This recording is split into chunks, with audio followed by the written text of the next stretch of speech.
On the day of our wedding anniversary, I found out I was pregnant. I slipped through the rain to the private lounge where Daryl was spending the evening, wanting to surprise him. Outside the door, through the gap left ajar, I heard him talking with his friends about a surprise he had planned for our wedding.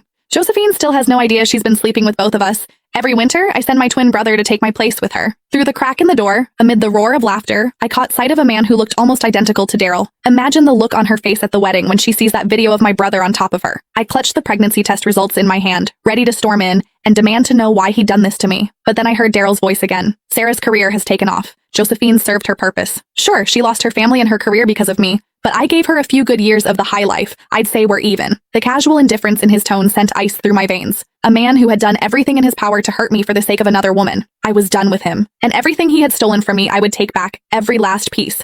Inside the private lounge, the men kept egging each other on. Come on, Daryl, you've lost 3 rounds of dice in a row.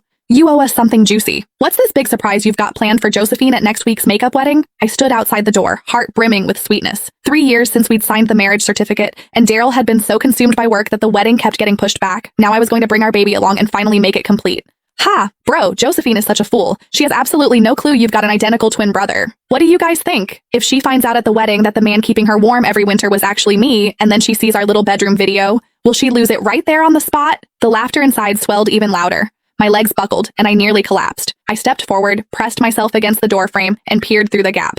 Beside Daryl sat a man with the exact same face. Daryl leaned back on the sofa and clapped him on the shoulder. Vincent Sanchez, I owe you for these past 2 years. Your visits made it possible for me to be with Sarah. The man exhaled a stream of smoke, the haze blurring his features. I don't get it, bro. Sarah was your college crush, so why'd you marry Josephine? Even in bed, she's boring as hell. I'm so sick of her. The men who usually greeted me with fawning smiles and called me Mrs. Sanchez were now leering and cracking vulgar jokes. I stood frozen, struck as if by lightning, unable to move, but the fury inside me burned hotter with every second. I drew a deep breath, gripped the door handle, and steeled myself to charge in and confront Daryl.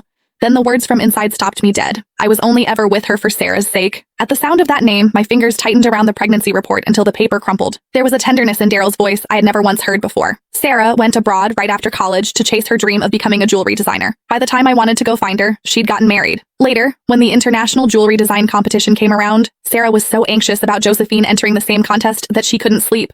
It broke my heart. I knew I had to help her. Gasps of admiration erupted around the room, everyone praising his devotion. I stood outside the door, and the memory of that accident years ago crashed over me. Cold sweat soaked through the back of my dress. The man on the sofa wore an expression of pride and tender indulgence. None of you would ever guess. I personally planned Josephine's car accident, so she'd miss the competition. Sarah sailed to victory using the designs I gave her. Josephine's so stupid. She even saw the winning piece afterward and said it looked familiar, but she never figured out I'd stolen her work. The only regret is that I accidentally killed her parents too. After that, I couldn't leverage their connections in the jewelry world anymore.